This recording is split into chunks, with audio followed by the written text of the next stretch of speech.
¿Quiénes somos? ¿De dónde venimos? ¿Habrá vida después de la muerte?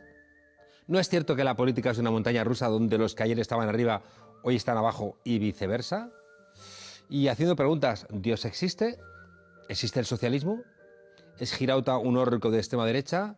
Y algo no menos importante, ¿sigue existiendo UPyD? ¡Ah! UPyD, aquel partido violeta que no morado creado por Miquel Buesa y Rosa Díaz allá por 2007. Pues sigue vivo, aunque no haya unidad de rehabilitación que asuma su terapia. La misma Rosa Díaz que hoy se pone las chaquetas que Diane Keaton dejó olvidadas, hoy viste, se da rosas en el armario de Woody Allen. No las viste. En fin, que es un jaleo. Y que aquellos pioneros del centro posmoderno justificaron su deriva porque hacía falta unión entre españoles, políticas progresistas y una democracia de calidad. Bonitos valores, si no fuera porque aquello se convirtió en una especie de banderín de enganche para un par de buscavidas o más. Vamos, que se alistó hasta Tony Cantó, que igual hace comedia, que farsa, que sainete, en fin, que 13 años después hay quien dice haber visto una papeleta de UPyD en el colegio electoral de su barrio. Incluso hay quien dice tener un amigo que asegura conocer a un tío que fue militante de UPyD. Bueno, bromas aparte, y para saber qué hay de verdad, de leyenda urbana, qué hay de narración mítica y qué hay de cierto en todo esto, hemos invitado hoy a Cristiano Brown, que en su tarjeta de visita pone presidente de UPyD. Buenas noches a nuestra frontera, Cristiano. Muy buenas noches. Gracias por la invitación. Adelante, toma asiento. ¿Y cómo es posible que, porque UPyD fue de los primeros partidos que se dio cuenta de que hacía falta una regeneración en el sistema de partidos en España? Efectivamente, yo creo que fuimos esa piragua entre dos portaaviones, ¿no?, que era el Partido Popular y el Partido Socialista, pidiendo pluralidad política, y luego vinieron otros que en el Congreso, pues a día de hoy vemos la calidad de la política que están haciendo, pero abrimos debates importantes en nuestro país, la regeneración democrática, la transparencia, temas que anteriormente el Partido Popular, el Partido Socialista no querían hablar, los aforamientos, muchísimos temas que sacó Unión, Progreso y Democracia, los pusimos en la agenda política y fue toda una novedad. Y yo además que lo descubrí, que sí políticamente dentro de UPyD, que es el único partido en el que he militado, pues lo seguí bastante cerca y claro, creo que estoy bastante orgulloso del trabajo que hemos hecho. Porque 4 años después, cuando estalla e irrumpe el 15M, una parte de las demandas del 15M coincidían, ¿no?, con esas peticiones de regeneración, de lucha contra la corrupción, de transparencia, que inicialmente UPyD pues había puesto encima de la mesa. Efectivamente, el cambio de la ley electoral, la separación de poderes, ¿no?, la separación para que los políticos no metan la mano en el Poder Judicial, todo eso lo defendía el 15M y también lo defendía UPyD. Yo me acuerdo en aquella época, 2011, yo me presentaba candidato a la alcaldía de Las Rozas y me tocó ir a la Puerta del Sol a hablar con los jóvenes y no tan jóvenes que estaban allí manifestándose, que estabais allí manifestándose.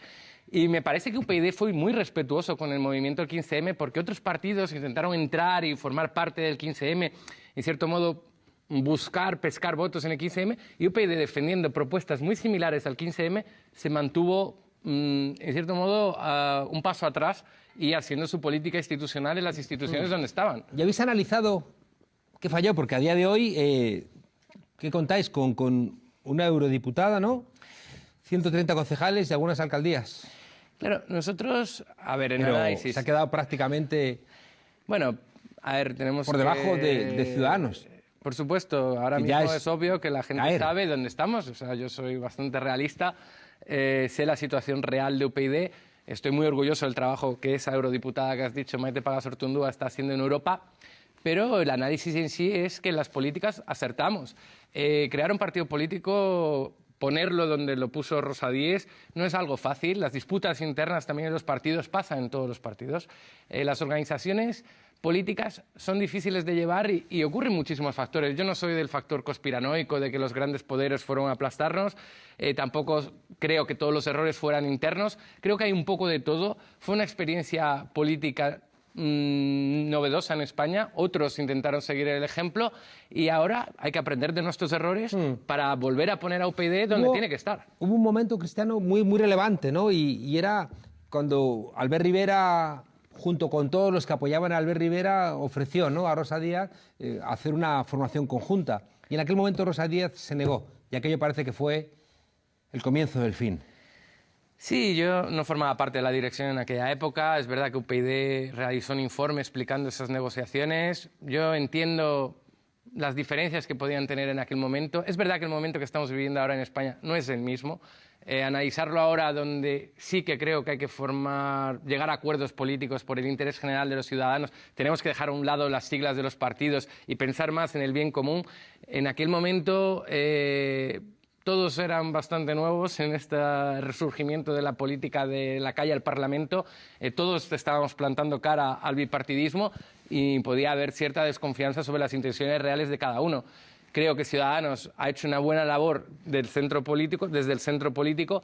UPyD hizo una labor espléndida y, de hecho, la hemeroteca está ahí para recordar todo lo que pusieron sobre la mesa Unión Progreso y Democracia cuando estuvo. ¿No puede decirse que Rosa Díaz lo creó y Rosa Díaz lo mató?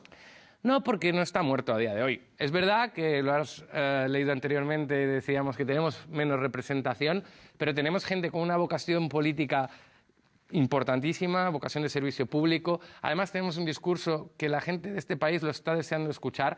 Estamos cansados de la crispación que está habiendo en el Congreso de los Diputados, de la polarización, de los extremismos. Ahora vemos el extremismo de Vox, lo preocupante que es para España y para nosotros mismos. ¿Vosotros hubierais pactado con Vox como ha pactado Ciudadanos? Nosotros preferimos unir a partidos moderados. De hecho, preferimos dialogar tanto con los partidos de ese antiguo bipartidismo, dialogar con Ciudadanos, con quien hemos concurrido a las elecciones europeas juntos y en las últimas elecciones generales.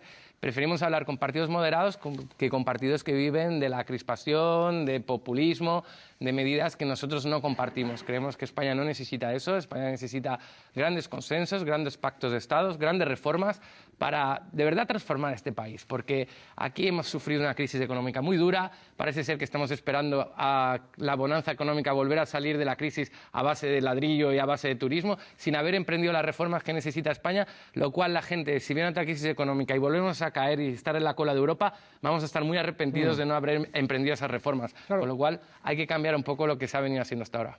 Emergís vosotros, después viene el 15M, hay un hundimiento del bipartidismo, emerge Podemos, emerge Ciudadanos. ¿Hay espacio ahora mismo para una formación política como la vuestra? ¿En qué os diferenciáis, por ejemplo, de Ciudadanos? Bueno, nosotros, respecto a Ciudadanos, cuando le preguntan a la gente en las encuestas, nos colocan ideológicamente más cercanos al PSOE de lo que es Ciudadanos a día de hoy. A mí lo del espacio me hacía mucha gracia porque antes de que surgiera Vox, yo me he entrevistado con diferentes directores de medios de comunicación y agencias de comunicación y me decían que no, que ya no había espacio para más, que ya estaba Ciudadanos, Podemos, PP y PSOE y un quinto no podía entrar porque ellos ni siquiera tenían recursos humanos y económicos para poder seguir las acciones que hacíamos en UPyD y me explicaban que no era posible. Y mira, Vox se ha demostrado algo, que donde hay 4 pueden entrar 5. Y yo creo que la gente en el fondo en España cada vez es más crítica, cada vez es más reflexiva, cada vez tiene más información y es verdad que hay que fomentar ese espíritu crítico desde la escuela para poder discernir entre toda la información que tiene. Si la gente cada vez tiene más información, ¿cómo es que 3,5 millones de españoles votan a un partido dirigido por neonazis, claro, a menudo descerebrados como es la gente de Vox? Claro, pero eso al final le haces la pregunta al otro lado y piensan lo mismo de cómo la gente que vota a Pablo Iglesias y tal. Pero tendrían que demostrar, porque Pablo Iglesias lo que ha demostrado hasta ahora es subir el salario a 950 euros, subir el sueldo a los funcionarios, subir las pensiones, mientras que lo que escuchamos a Vox es la censura parental, apoyar a la gente de Hazte Oír. Yo lo que digo es que la gente está deseando tener un discurso profundo, serio, responsable, más que la crispación en enfrentar, o sea, es decir, se puede decir el salario mínimo. Yo estoy de acuerdo que hay que subir el salario mínimo, pero tenemos que emprender otras reformas para garantizar la prosperidad económica, que consigamos mantener en el tiempo ese salario mínimo que subimos. Si hay muchas reformas progresistas que este gobierno ha puesto sobre la mesa, que a mí me parecen muy interesantes, pero hay que acompañarla de más reformas más allá de una publicación un día en el Boletín Oficial del Estado. Yo, de verdad, que estoy de acuerdo contigo que hay propuestas que hace Vox que creo que el Partido Popular se equivoca al copiarlas. De hecho, la estrategia del Partido Popular debería ser dejar solo a Vox cuando hace discursos como el que hizo el otro día en el Congreso sobre la eutanasia, o cuando Vox quiere enarbolar el PIN parental, pues el Partido Popular, que gobierna en comunidades autónomas, puede defender su sistema educativo en vez de comprarles el discurso a la extrema derecha. Bien, pues ahí nosotros, con un discurso de centro, con políticas progresistas, pero moderados, por ejemplo, defendiendo la unidad de España, porque ahí sí que nos habrás visto siempre a UPyD defender la unidad de España, creo que hay muchos españoles que se pueden sentir representados. ¿No pensáis que España es plurinacional? No, yo considero que España es una nación de ciudadanos libres e iguales que tenemos que luchar. ¿Cataluña no es una nación? Bueno, para mí Cataluña no es una nación, Cataluña forma parte de la nación española y de hecho yo fomento que haya igualdad entre todos los ciudadanos de España, vivan donde vivan, y creo que tengan los mejores servicios públicos, vivan donde vivan. No quiero, por ejemplo, o sea, yo creo que cuando Pablo Iglesias salió de vicepresidente dijo que por fin se iba a fomentar la igualdad social en España, pero es que a la vez defiende que se busque una negociación con Cataluña para que unas comunidades tengan unos privilegios sobre otras, para que unas comunidades se diferencien. ¿Por qué privilegios? Bueno, el poder tener su hacienda propia o el negociar que ellos tengan más competencias a nivel judicial.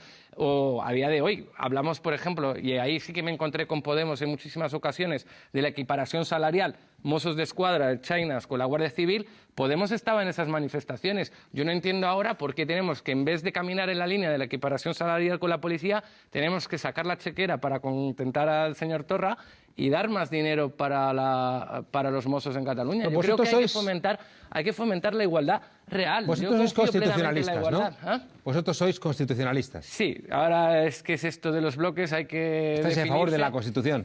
Bueno, nosotros defendemos reformas constitucionales, no, pero me refiero que la Constitución habla de nacionalidades y regiones. Sí, pero el concepto plurinacionalidad yo creo que lleva... Pero si España hay nacionalidades, que es plural, nacionalidades son naciones, sí. Hablar de plurinacionalidad es mencionar un artículo de la Constitución. Podemos entrar en el debate. Nosotros, además, al igual que otros partidos, nosotros defendemos una España federal, no una España federal asimétrica como hace el Partido Socialista, que en esa asimetría van las desigualdades que nosotros consideramos que no se deberían de producir. Podemos tener un Estado federal en el futuro, pero el modelo constitucional a día de hoy de las comunidades autónomas, habla de nacionalidades y de regiones, es bueno, ha funcionado y no tenemos por qué cuestionarlo en base, por ejemplo, a un derecho a decidir que algunos han inventado porque la soberanía reside en el pueblo español. Claro, pero también es cierto que cuando se sometieron a referéndum los diferentes estatutos de autonomía, votaron los andaluces, los vascos, los catalanes, los gallegos, los valencianos, y nadie montó ningún tipo de escándalo, ¿no? Porque nos parecía muy sensato que lo que tiene que ver con las normas propias de los territorios, lo voten los territorios, ¿no? No parece que ahí hubiera ningún tipo de problema. Pero déjame preguntarte otra cosa. Porque claro, la palabra asimétrico, como que al principio parece que vamos a tener que ceder cosas. Pero ¿qué ocurre cuando yo como madrileño no necesito una policía propia? En cambio, los vascos quieren tener su Ertzaintza y los catalanes los Mossos de Escuadra. Y en Andalucía, en Extremadura, en Madrid, no queremos tener. Ahí hay una asimetría. ¿Tú la anularías? No es el hecho de anular las cosas por anularlas, es el hecho de, primero, garantizar que funcione coordinadamente bien. O sea, de hecho, los Mossos y la Guardia Civil hay que reconocer que funcionan cada vez mejor y más coordinados, pero lo que tenemos es que garantizar, en cierto modo, la igualdad. Lo que no podemos hacer es que hay unas prestaciones sanitarias en una comunidad autónoma y en otras no. Hasta hace muy poco no se han homologado, en cierto modo, los calendarios vacunales de las comunidades autónomas. La calidad de la educación no tiene que ser mejor en un sitio que en otro, o sea, en Andalucía... ¿Y eso no es culpa de los gobernantes más que de las competencias? Es decir, que por ejemplo, en Cataluña, pese a haber tenido competencias transferidas, ha tenido muchas veces gobiernos de derecha que no han prestado ninguna atención a la sanidad pública o a la educación pública, cuyas ratios son peores que en otros lugares de España.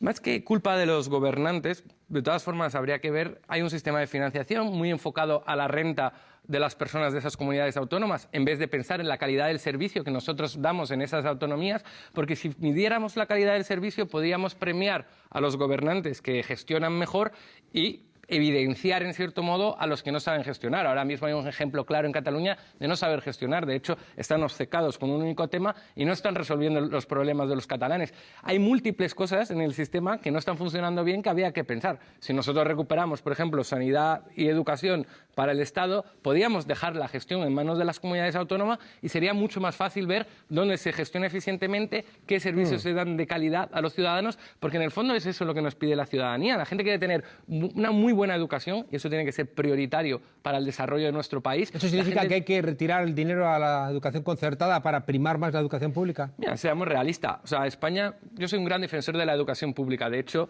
me encantaría poder decir ahora mismo que España no necesita la educación concertada. Pero siendo realista, a día de hoy no puede el sistema público asumir todo lo que los servicios que está dando la educación concertada en nuestro país. Pero que a largo plazo el futuro sea educación pública, educación privada y que la educación concertada tienda a desaparecer.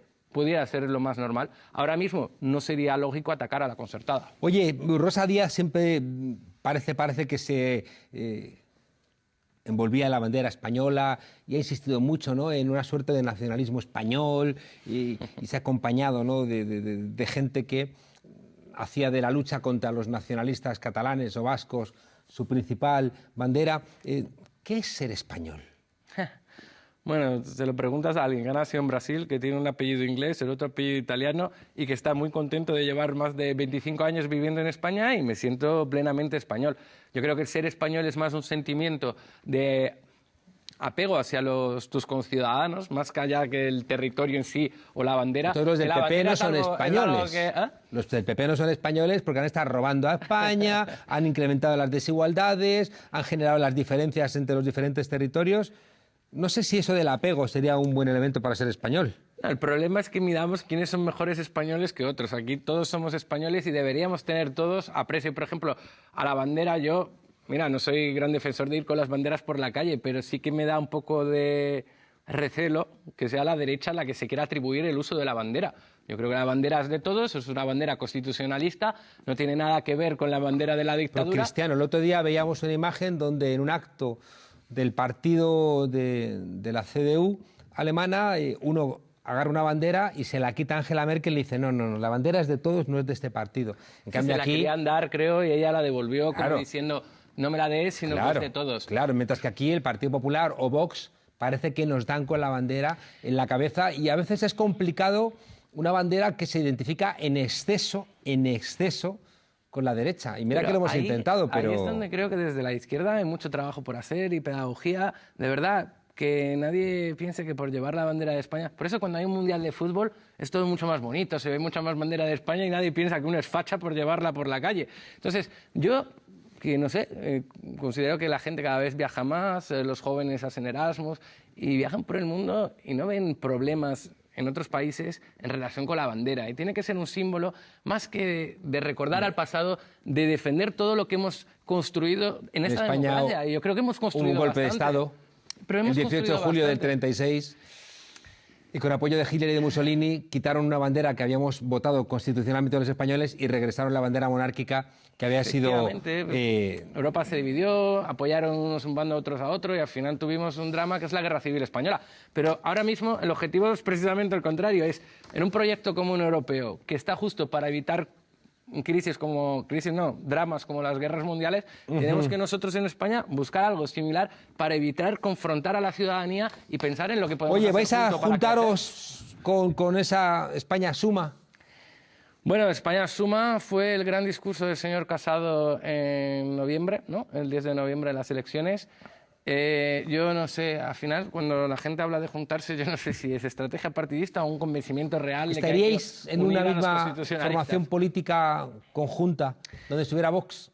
No, en primer lugar, nosotros sí tenemos claro que no tenemos nada que hacer con el extremismo de Vox. O sea, entonces no podríais juntaros a un ámbito político donde estuviera el PP, Ciudadanos y Vox. No, si está Vox, UPyD no estará. Ajá. Eso quiero que quede medianamente claro porque lo decía anteriormente. Nosotros, el populismo, el extremismo, nos parece que va en contra de la dirección de lo que tenemos que hacer este país. Entonces no estaríamos donde esté Vox. Y la propuesta del señor Casado no incluía a Vox en ese momento. Y lo único que esa propuesta en sí puede tener más sentido para determinadas comunidades autónomas que estamos en un envite constante, en una negociando un nuevo estatuto, como es el caso del País Vasco, y en otra con el tema independentista que hemos visto desde el 1 de octubre, en esas comunidades autónomas podría tener más sentido lo que propone el señor Casado, sí, pero desde el convencimiento real de que queremos defender determinadas cosas, no una estrategia partidista de un partido porque ahora mismo le conviene. Nosotros pensamos más en las ideas del proyecto político que vamos a defender que en la estrategia del PP, la de Ciudadanos o la Cristiano Brown, presidente de Unión, Progreso y Democracia de UPyD. Me acuerdo yo de aquella camiseta "Vote a UPyD", ¿a usted qué más le da? ¿Habéis matado a la madre finalmente o eso...? Bueno, Rosa ya no está en UPyD, yo la respeto su labor parlamentaria y sé que está defendiendo la unidad de España como puede a través de las redes sociales, la veo muy peleona, pero sí que Rosa no tiene nada que ver con UPyD ahora mismo.